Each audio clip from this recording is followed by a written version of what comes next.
Chapitre 12. Chusoyamu. Y penser le jour, en rêver la nuit. Mon portable à la main, je tournais au dernier étage de la Sapporo TV Tower, cherchant à prendre le plus beau des clichés pour l'envoyer à Hayate. Mais mes camarades de lycée agglutinés autour des vitres ne me facilitaient pas la tâche. Nous avions quitté Kyoto au petit matin pour gagner l'aéroport et prendre l'avion qui nous permettrait de rejoindre Hokkaido. Après 2 heures de vol dans les cris d'une quarantaine de lycéens, nous avions atterri sur l'île la plus septentrionale du Japon. Nous avions grimpé dans un bus, direction Sapporo, capitale de la préfecture, où nous passerions 4 jours et 3 nuits dans un établissement spécialisé dans l'accueil de scolaires. Au programme, visite de la ville, de musées, de temples, mais également initiation culinaire, et puis bien sûr, divertissement et shopping, l'objectif de ce voyage étant de nouer des liens avec les autres élèves tout en découvrant la région. Je parvins enfin à me placer correctement pour avoir une magnifique vue de la ville. Satisfaite de mon cliché, je m'empressai de le partager avec Hayate, qui y répondit par un adorable « Oh, j'ai envie d'y être, moi aussi !»« Myrtille! Hé, Myrtille !»« Oui, Hugo ?»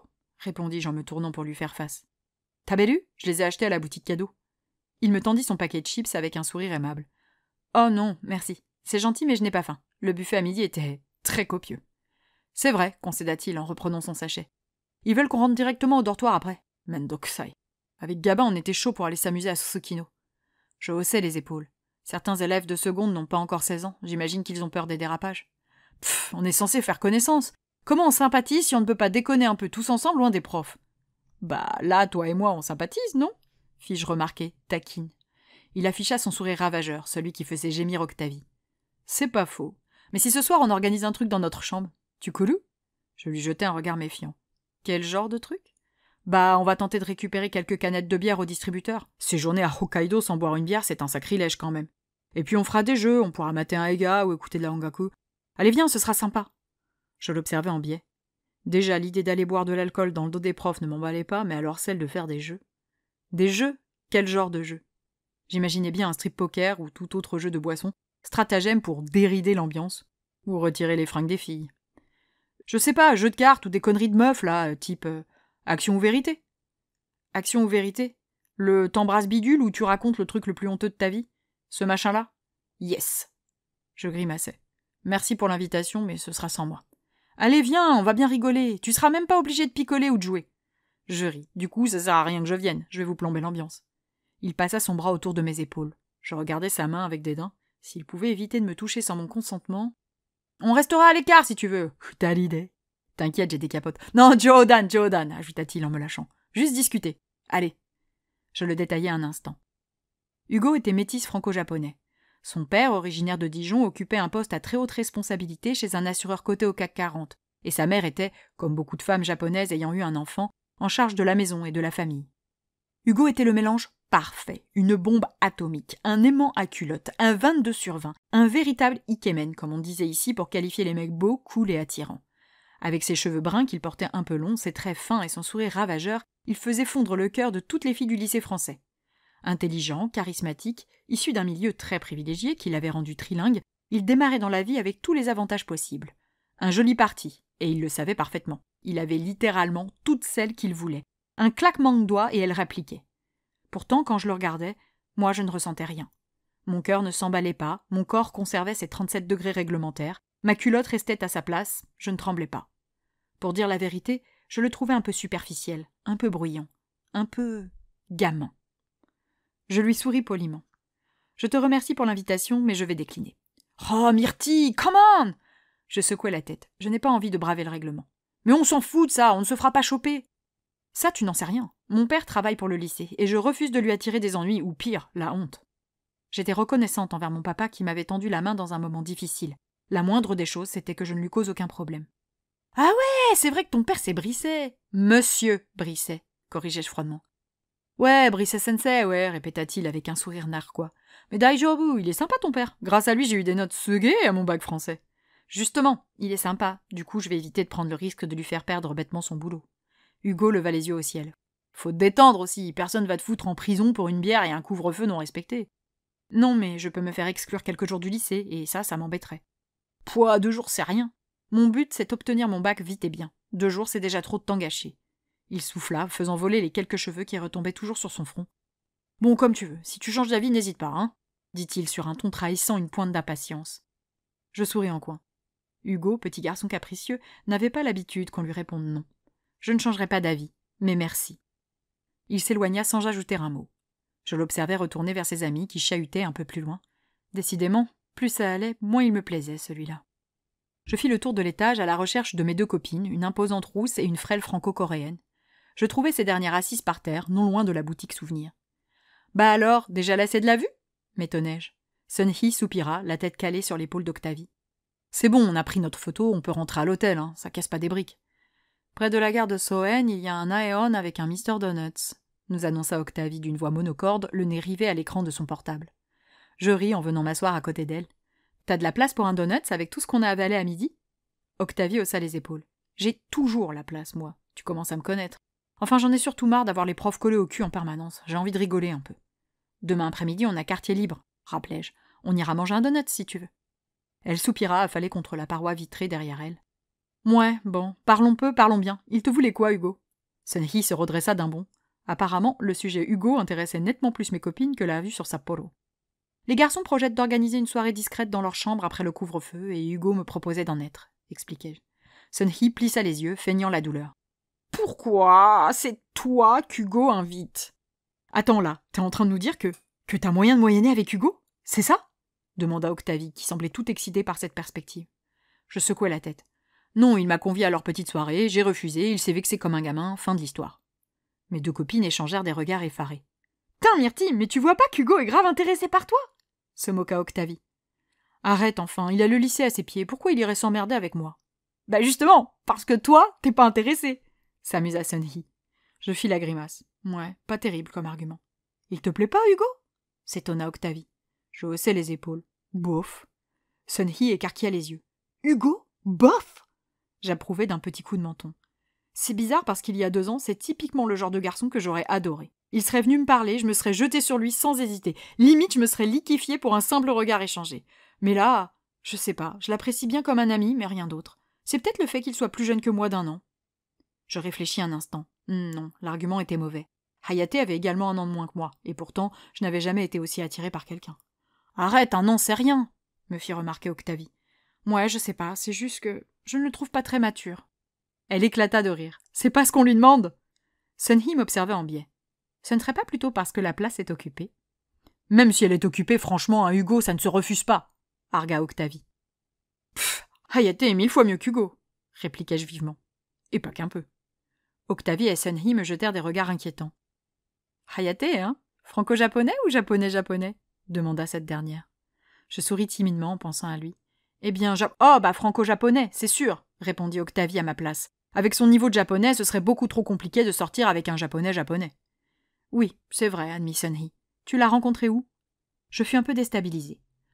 Car il n'était pas très agréable de m'entendre ainsi rappeler mon niveau de japonais, qui était, certes, excellent pour une expat arrivée à peine 6 mois plus tôt, mais un peu en deçà du leur, elle qui avait vécu plusieurs années sur place. Et 2, parce que...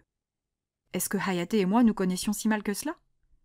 Il est japonais, et c'est un ami d'enfance de ma petite sœur. Octavie fit une grimace de dégoût. 100% japonais, bonjour le carnage. Pourquoi tu dis ça? Demandai-je d'une petite voix tristounette. Parce qu'ils sont chiants, les mecs japonais. Ils expriment rien, font passer leur passion avant toi, veulent que tu sois à leur service. Ce sont de gros machos. Perso, plus jamais. Sun-hee lui jeta un regard moqueur. T'es juste tombé sur un connard. 2 connards, alors, quand je pense à l'autre trou de balle qui m'avait fait des remarques sur mon épilation. Je ris nerveusement. Oh, ça, pas besoin qu'il soit japonais pour se prendre ce genre de remarques.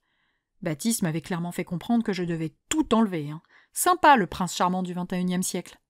C'est pour ça, Hugo, c'est pas mal. Il parle bien français, et avec la double culture, t'as moyen d'avoir un mec un peu plus ouvert à l'égalité qui ne te réduira pas en esclavage, se justifia Octavie. Je fis la moue. Ouais, alors si je peux me permettre, Hugo, il n'a pas l'air bien déconstruit sur ce plan-là. Il y avait eu 2-3 maladresses qui ne laissaient rien présager de bon à ce sujet, mais Octavie ne sembla pas entendre la remarque. Moi, je serais toi, je ménagerais la chèvre et le chou. Ça fait combien de temps que t'es avec ton mec? Ça fait un peu plus d'1 mois et demi, bientôt 2 mois. Pourquoi? Ouais, en gros, avec ton niveau de langue, t'as encore rien vu de la japonaiserie du gars. Tu l'as dit à Hugo que t'avais un mec? J'avais l'impression de recevoir un coup de cutter dans le cœur. Pas encore, non, reconnus-je, perturbé par son discours. Bien. Un conseil, ne lui dis pas. Dès que ça capotera avec ton Hayate, tu pourras te consoler dans les bras de Hugo. Et voilà le lot de consolation, bordel! Je restais figé sur place, peinant à assimiler les informations. Je ne clignais même plus des yeux. Mon histoire avec Hayate était ce que j'avais connu de plus beau. L'attaquer, c'était tout faire vaciller. « Hé, Myrtille !» appela Sunhee en passant sa main devant mon visage stoïque. Elle se tourna vers Octavie. « Tu l'as fait bugger !» J'étais perdue. Hayate et moi, une fin, je ne me l'étais étonnamment pas imaginé. Pourtant, quand j'avais entamé ma relation avec Baptiste, je l'envisageais. Je ne la souhaitais pas, mais j'avais conscience qu'elle adviendrait. Pas cette fois. Était-ce bon signe? Était-ce sain? Je secouai la tête pour revenir à moi. Ouais, non, c'est rien, je pensais à Hayate et moi. Ça a l'air croustillant. Vous êtes allé loin? Demanda Sunhee avec un petit coup d'épaule. Je rougis. Il a peu de temps libre. Il est également très impliqué auprès de sa famille et nous n'avons pas encore eu de véritables moments, disons, intimes. Tss, typique, s'agaça Octavie. Ça commence comme ça, puis à la fin, tu le vois plus pendant 3 semaines parce que monsieur a du travail et ça se radine comme si de rien n'était quand ça veut se dégourdir la bite. Je ne réagis pas à sa vulgarité, contrairement à Sunhee qui se mit à pouffer. Typique peut-être, mais moi je l'aimais, notre histoire. J'aimais Hayate, j'aimais tous les moments que nous avions partagés, j'aimais la quiétude de nos rendez-vous sans arrière-pensée. Je me sentais soudain tiraillée par de multiples hontes. Honte de ne pas avoir été plus vite, honte d'apprécier sa japonaiserie, honte de ne pas être capable d'imaginer notre fin, honte de l'aimer avec certitude, malgré les barrières linguistiques et culturelles. Sunhee m'attrapa par l'épaule. Après, peut-être que Myrtille a envie de devenir la gentille chouffou de Hayate, hein? Octavie tira la langue, faisant mine de vomir. Femme au foyer? Burk! Quelle meuf rêve encore de ça de nos jours? Je me crispais. Moi, en femme au foyer? Je ne le rêvais pas. Pas par conviction, mais parce que si c'était pour finir ainsi, j'aurais tout aussi bien pu le garder. Non, je devais donner du sens à mon choix, le justifier en faisant de longues, très longues études qui me mèneraient à un poste ultra technique m'offrant la possibilité d'améliorer durablement les conditions de vie de l'humanité. Le genre de boulot qui permettrait de mettre un terme à la faim dans le monde ou de remplacer les énergies fossiles polluantes. Là, je pourrais alors commencer à envisager que mon avortement était peut-être justifié. Peut-être. Un groupe d'élèves de première marqua l'arrêt devant nous. « Hé, les filles, Père Sensei nous autorise à nous rendre au 7-Eleven situé juste au coin de la rue pour nous acheter à boire. »« Oh oui !» s'exclama Octavie en bondissant sur ses jambes. Sunhee et moi ramassâmes nos sacs pour suivre la troupe de 8 élèves autorisés à aller s'acheter une boisson à la supérette du coin. Après ce petit goûter, composé d'une bouteille d'eau parfumée à la pêche et d'un Kit-Kat saveur lait de Hokkaido, la région étant réputée entre autres pour sa production de lait, nous retrouvâmes le reste de nos camarades pour grimper dans le bus, direction le centre d'hébergement où nous dormirions les 3 prochaines nuits. La répartition des chambres ayant été faite à Kyoto durant la préparation du voyage, c'est donc sans surprise que je défis ma valise dans la même chambre qu'Octavie et Sunhee. Après un passage par les douches et le bain à la japonaise, donc tout ensemble, nous fûmes invités à nous rendre dans la salle commune de l'établissement pour dîner. Au menu, du oden, sorte de pot-au-feu que je n'appréciais que très moyennement. Le bouillon avait été exagérément dilué à l'eau pour contenter les 40 estomacs du lycée français de Kyoto, et la garniture était ridicule. Octavie, Sunhee et moi décidâmes d'effectuer une petite expédition à la supérette d'à côté pour récupérer sandwichs, boissons et gâteaux que nous dégustâmes dans notre chambre. Je guettais mon portable pour communiquer avec Hayate qui m'avait donné rendez-vous après son entraînement. Vers 22h, les professeurs firent une ronde en passant dans toutes les chambres pour vérifier que nous étions tous bien rentrés. Monsieur Yamaguchi referma la porte derrière lui après nous avoir souhaité bonne nuit. Octavie, Sunhee et moi nous installâmes sur le lit de la première. Au programme, masque hydratant. Sunhee, en grande utilisatrice de cosmétiques et de soins en tout genre, avait déjà placé le sien sur son visage et était en train d'aider Octavie. « Bordel, ça colle !» gémit cette dernière. « Ne bouge pas. »« C'est agréable ?» demandai-je, les yeux rivés au sachet qui contenait le mien. Collagène et pêche, si avec ça je ne me retrouvais pas avec un teint à faire chavirer Hayate. « Non, pas du tout. C'est humide et visqueux. J'ai l'impression d'avoir un mouchoir usagé étalé sur la tronche, » répondit Octavie. Mon téléphone sautilla près de moi. Je récupérai celui-ci en riant. De Hayate. Je viens de prendre ma douche. Je vais manger. Je t'appelle? Je fis la grimace. De Myrtille. Ramen? De Hayate. Haha, oui. Du coup, je mange et ensuite je t'appelle? Il savait que je n'aimais pas trop les bruits de succion quand il mangeait ses nouilles. Ça et le remontage de morve bien audible au lieu de se moucher, c'étaient les 2 petits trucs typiquement japonais auxquels j'avais beaucoup de mal à m'habituer. Ouh là là, ce sourire! Serait-ce le beau basketteur? Me charria Sunhee. Je ris, le rose aux joues. Peut-être. De Myrtille.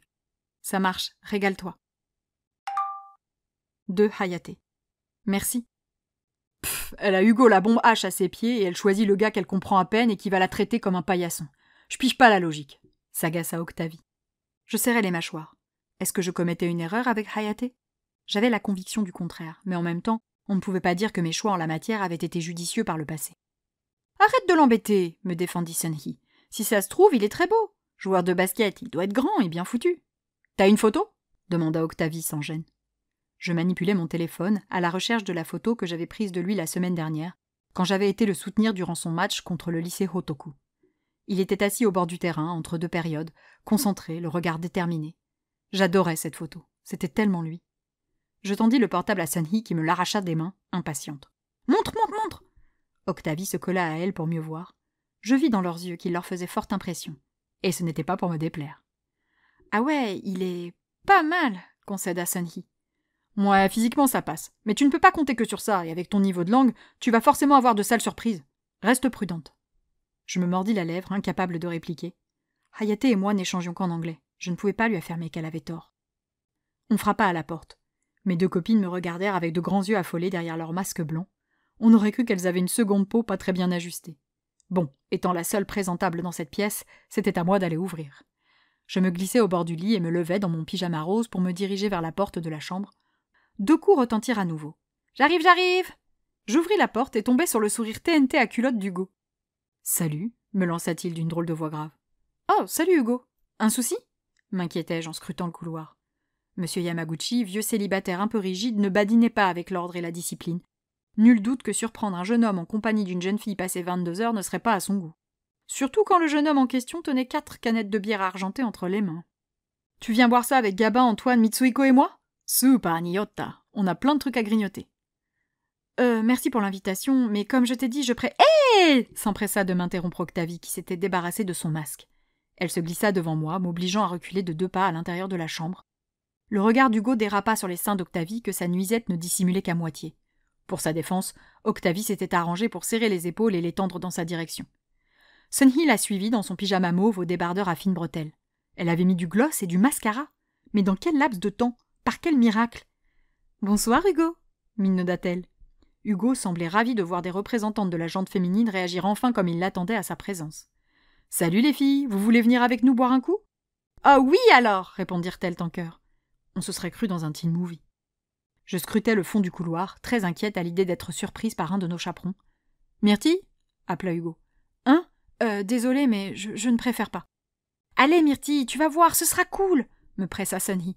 « Non, vraiment, je passe mon tour. » Hugo poussa un râle d'agacement. « Putain, mais t'es pas drôle, franchement. On est jeunes, on est là pour s'amuser, pour faire des conneries. Je ne peux prendre aucun risque pour mon père. »« Myrtille, tu peux venir et rester 10 minutes, juste pour... Tu vois !» insista Octavie avec un regard explicite. Elle voulait que je me force à y aller pour qu'elle puisse s'y rendre. Mais inconcevable pour moi de prendre le moindre risque, surtout pour 4 bières, 3 paquets de gâteaux, des jeux avec des questions à connotation sexuelle et peut-être quelques tentatives de plottage. Je n'y voyais aucun intérêt. « Je suis fatiguée, mais allez-y, vous !» dis-je pour mes 2 copines. Celles-ci sollicitèrent l'avis d'Hugo dans un regard. « Bon, bah, ok, » soupira ce dernier. « Myrtille, last chance. Sure ?» Je secouai la tête. « Toujours pas, non. » Il laissa filer un ricanement moqueur. « En fait, t'es ultra chiante comme fille. Tes passe-temps, c'est quoi, le tricot et le repassage ?» Il rit à sa propre vanne. Je me renfrognai. Je savais que je n'obtiendrais pas de soutien de mes copines dans la mesure où elles cherchaient à se faire apprécier du bellâtre. Elles eurent tout de même la noblesse de ne pas rire avec lui. « Non, je ne suis pas ultra chiante, et mon passe-temps en ce moment, dans la mesure où je suis là depuis à peine 6 mois, c'est l'étude de la langue, » répondis-je froidement. Réponse un peu premier degré de ma part. C'était stupide. Je venais de lui offrir une opportunité royale de me rabaisser, lui, monsieur parfaitement trilingue. Et il n'allait pas se priver. « Ah ouais, la langue japonaise. Ine, parce que de ce que j'ai compris, t'as des progrès à faire, hein ?» Connard. Je me tournai vers mes copines. « Bon, les filles, vous y allez ou pas ?» demandai-je sans amabilité. Les agressions de l'autre abruti, couplées aux remarques vis-à-vis de Hayate et nos potentiels problèmes de communication un peu plus tôt, m'avaient mis sur les nerfs. « Oui, je vais chercher mon portable. » Sunhee retourna à l'intérieur de la chambre. Octavie resta sur le pas de la porte, souriant béatement à Hugo, la poitrine en avant. Je suivais des yeux Sunhee dans son petit pyjama short mauve. 4 garçons, 2 filles, des chemises de nuit légères, un peu d'alcool. Je savais trop bien que, grisé par l'ambiance et les hormones, on pouvait oublier de réfléchir ou de résister. « Faites attention, hein !» leur intimai-je. Sunhee m'adressa un sourire bienveillant en passant devant moi. « Ne t'en fais pas, on ne reviendra pas tard de toute façon. »« Mais c'est quoi ce bordel ? C'est bon, elles sont au bout du couloir, elles vont pas mourir !» se moqua Hugo. « Arrête, elles s'inquiètent pour nous, c'est gentil !» me défendit Octavie. « À tout à l'heure, je laisse le verrou ouvert et... Donne-moi au moindre souci !» dis-je en levant le téléphone portable que j'avais à la main. Hugo roula des yeux. « Putain, mais t'es pire que leur mère, en fait ! C'est bon, maman, cracha-t-il avec dédain. Elles reviendront à l'heure. Je vacillais. C'était stupide, une simple expression, une façon de me reprocher ma trop grande prudence et mes angoisses démesurées pour mes amis. Mais là, il venait de frapper une cicatrice douloureuse, et le sang était sur le point de couler. Je vais vous abandonner. Hayate m'attend, bredouillai-je. Hayate? C'est qui ça, Hayate? Interrogea Hugo, qui sembla piqué au vif. Je laissai mes amis lui répondre et fis claquer la porte. Il m'avait durement jugé, et probablement que de l'autre côté de la porte désormais fermée, il continuait de le faire. J'étais la chieuse qui ne savait pas s'amuser, la rabat-joie de service. J'avais toujours du mal avec les jugements de valeur, alors je m'accrochais à l'idée qu'il était simplement ignorant, lui, garçon chouchouté par ses parents qui pouvaient tout lui offrir, ne savait pas ce que c'était d'avoir peur pour son avenir. Je traversai la chambre vide, le silence pesant, cette solitude, les souvenirs, et ce mot « maman ». Maman. J'aurais dû l'être depuis 4 mois. Je croisais mes 2 bras sur ma poitrine pour me réchauffer. J'avais froid tout à coup, mais rien à voir avec les températures caractéristiques de la région de Sapporo. Le froid venait de l'intérieur, du creux du ventre, plus exactement. Ma respiration s'accéléra. Je restais debout au milieu de la pièce, le corps recroquevillé, paralysé. Pour la première fois depuis de longs mois, je me retrouvais seule avec moi-même. Pas de maman, pas de papa, pas de Hayate, pas de Hatsuna ou de Yumiko, pas de Moka. Ils étaient tous loin. Les souvenirs surgirent d'un coup. La gynécologue et ses remarques cinglantes, les leçons humiliantes, le sang, la douleur, la honte et cette image, ce point gris, minuscule, insignifiant, qui avait fait exploser ma vie. Je plissais les yeux et éclatais en larmes. Non, non. Pourquoi? J'allais mieux, j'avais de l'espoir, des projets pour l'avenir. Pourquoi maintenant? Juste parce qu'un jeune arrogant trouvait que j'avais des habitudes de vieille, des habitudes dignes d'une mère que j'avais pourtant refusé de devenir? Je me plaquais la main sur les lèvres pour contenir mes spasmes. Il n'avait pas idée à quel point moi aussi j'aurais voulu être stupide et insouciante, ne pas réfléchir et avoir le droit de faire des trucs débiles comme aller boire de la bière en bravant un couvre-feu. Mais moi je n'avais plus le droit de faire des conneries. J'avais largement dépassé les quotas. Je me laissais tomber assise sur mon lit, les larmes roulant sur mes joues. Je me sentais si loin d'Octavie et Sunhee à ce moment-là, si seule, si perdue. Plus ado, ni vraiment adulte, j'étais une sorte de dégénérescence, un animal effrayant tueur d'enfants. Les larmes redoublèrent. Je me détestais, j'étais dégoûtante, j'étais... Mon téléphone vrombit au creux de ma main. C'était un appel vidéo de Hayate qui avait certainement fini de manger. D'un coup, en voyant sa photo s'afficher sur mon portable, tout s'effaça. Je n'étais plus seule, je comptais, j'existais, j'avais une raison d'avancer et un avenir. C'était parfait. Je m'essuyais rapidement les joues en reniflant. Je justifierais mes yeux rougis par la fatigue du voyage, ça devrait passer. Je décrochais sans plus attendre. « Hello !» me salua-t-il avec le sourire. Habillé d'un simple t-shirt blanc, il était assis à son bureau et parlait doucement, sans doute pour éviter de réveiller sa grand-mère qui devait dormir dans la chambre d'à côté. « Bonsoir, ça va? Tu as l'air épuisé ?» m'inquiétai-je. Il avait de tout petits yeux cernés. « fit-il en se passant la main sur le visage. « Un peu. L'entraînement m'a paru long. Le coach est toujours aussi dur ?» Hayate rit. « Non, j'avais hâte de rentrer te retrouver. »« Ah, c'est gentil !» bredouillai-je timidement, ne m'attendant pas à cette petite déclaration. Il y eut un silence où nous nous contentâmes de nous regarder avec tendresse. Octavie et Sunhee se trompaient. Hayate et moi, ça marcherait. Il fronça les sourcils en m'observant. « Tu as pleuré ?»« Oh, non, non, c'est juste la fatigue. On a passé la journée à courir Sapporo, c'était éprouvant. »« Je vois. Tu veux que je te laisse dormir ?» Je souris. « Oh non, surtout pas. »« Non, raconte-moi ta journée. »« Ce ne serait pas plutôt à toi de me raconter ta journée? C'est toi qui es en voyage à l'autre bout du pays, » répliqua-t-il, amusé. « Mon tour viendra. Alors, ta journée ?»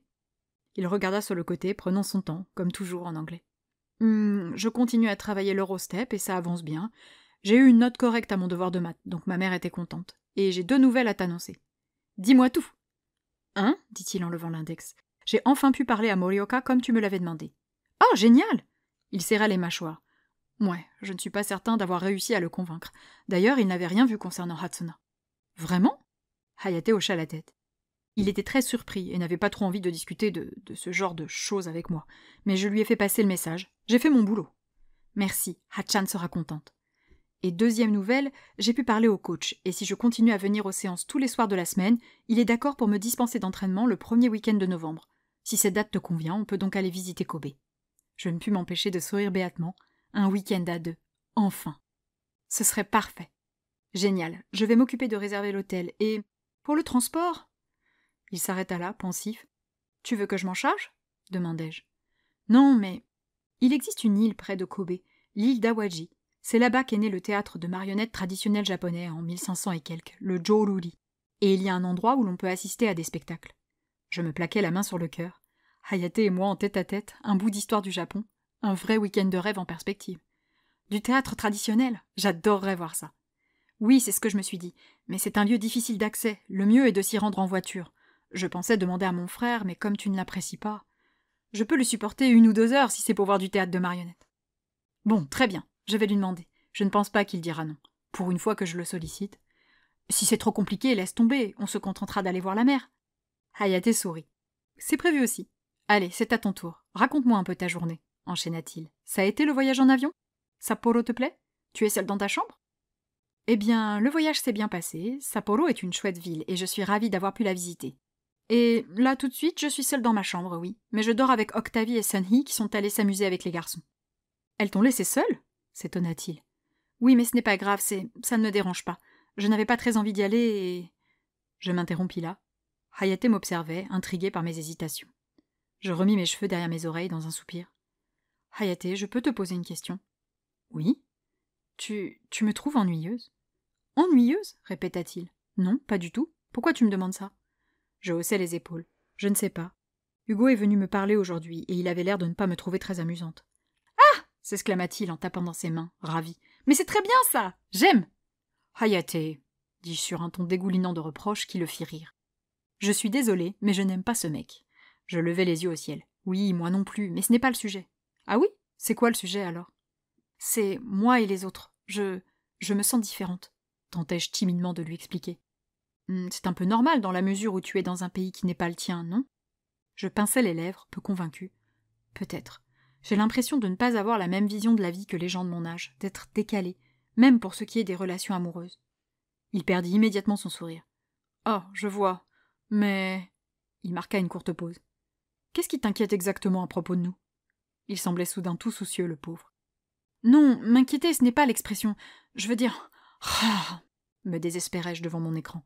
Les relations en langues étrangères, c'était l'enfer absolu. Hayate me fixait, toujours aussi préoccupée. Je suis désolée, Hayate, je suis un peu déboussolée, là, soupirai-je. En fait, les filles m'ont parlé des relations avec des Japonais cet après-midi, et ça m'a fait douter. Et? S'étonna-t-il. Oui, elles m'ont expliqué que... Je plissai les yeux. Que les Japonais étaient machos, qu'ils ne pensaient jamais à leurs copines et que c'était vraiment horrible d'entretenir une relation avec eux. Elles m'ont dit que... Toi et moi, on finirait par rompre. Waouh, fit-il en s'asseyant en arrière sur sa chaise, les 2 mains croisées derrière la nuque. Waouh? Tu es vexé? M'inquiétai-je. Il se rassit correctement. Non, mais je ne comprends pas bien. Qu'entends-tu par macho?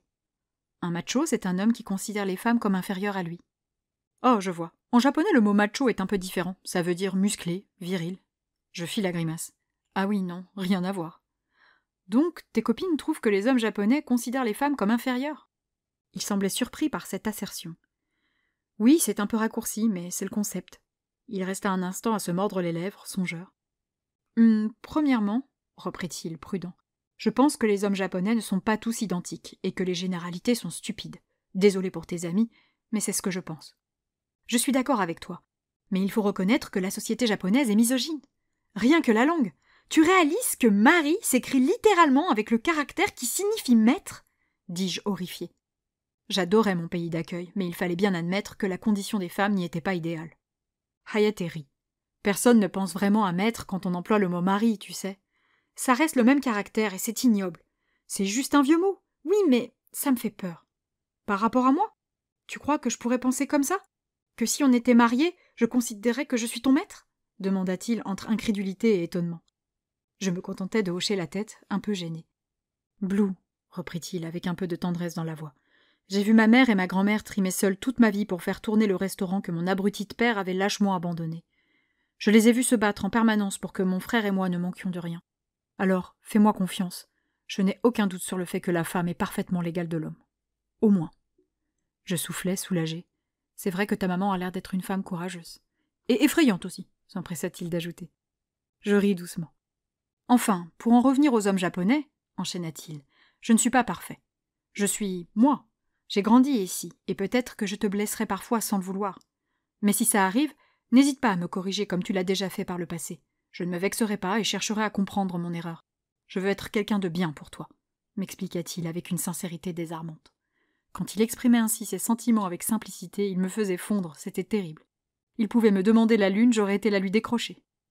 C'est adorable de ta part, Hayate, mais je n'attends pas que tu sois parfait. Je m'inquiète juste pour nous parce que Octavie et Sunhee semblaient douter de la viabilité de ma relation avec une personne 100% japonaise. Elles ne nous connaissent pas, elles ne peuvent pas savoir. On est heureux ensemble, non? Ah oui, moi je suis très heureuse, confirmai-je avec enthousiasme. Mais toi, tu n'as pas envie que les choses soient différentes? J'avais un peu peur de sa réponse. Non. Vraiment? Insistai-je. Peut-être qu'il aspirait à aller un peu plus vite sur certains points. Il se frotta le menton en riant. Blue, c'est la première fois que je suis avec une fille et je ne suis pas pressée. J'aimerais juste passer plus de temps avec toi, mais sinon... Moi aussi, je suis très heureux. Je souris en coin. J'avais été stupide de prêter attention aux généralités de mes deux copines. Il n'y avait pas de honte ou de malaise à ressentir, et les deux seuls avis qui comptaient étaient le mien et celui de Hayate. Dis-moi, Hayate, j'aimerais te proposer quelque chose. Quoi donc? Eh bien, qu'est-ce que tu dirais qu'à partir de maintenant, là, tout de suite, on échange qu'en japonais? Oh, si tu veux, mais... Tu préfères continuer en anglais parce que tu es plus à l'aise pour t'exprimer? Il m'avait un jour confié que l'anglais lui offrait une liberté que ne lui permettait pas le japonais. Il afficha un sourire éblouissant. Non, Blue. En réalité, ce n'est pas l'anglais qui me met à l'aise. C'est toi. Je tournai rouge tomate. J'allais me remettre à pleurer, là. C'est très gentil, murmurai-je. Non, c'est vrai. Donc, à partir de maintenant, on parle japonais, prononça-t-il doucement dans sa langue maternelle. Je hochai la tête, ravi.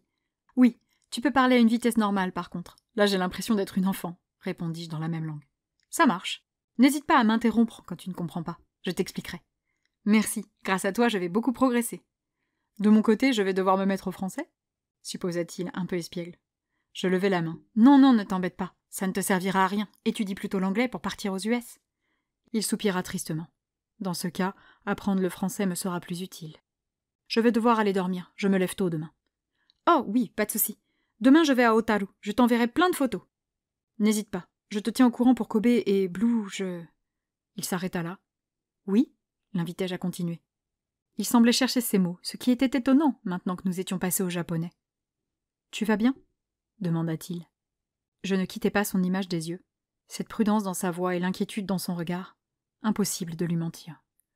J'ai eu un moment difficile tout à l'heure, quand mes amis sont partis, mais ton appel a tout changé. Il sourit discrètement. Tant mieux. N'hésite pas à compter sur moi quand ça ne va pas, d'accord? Je serai toujours là pour t'emmener au Moss Burger.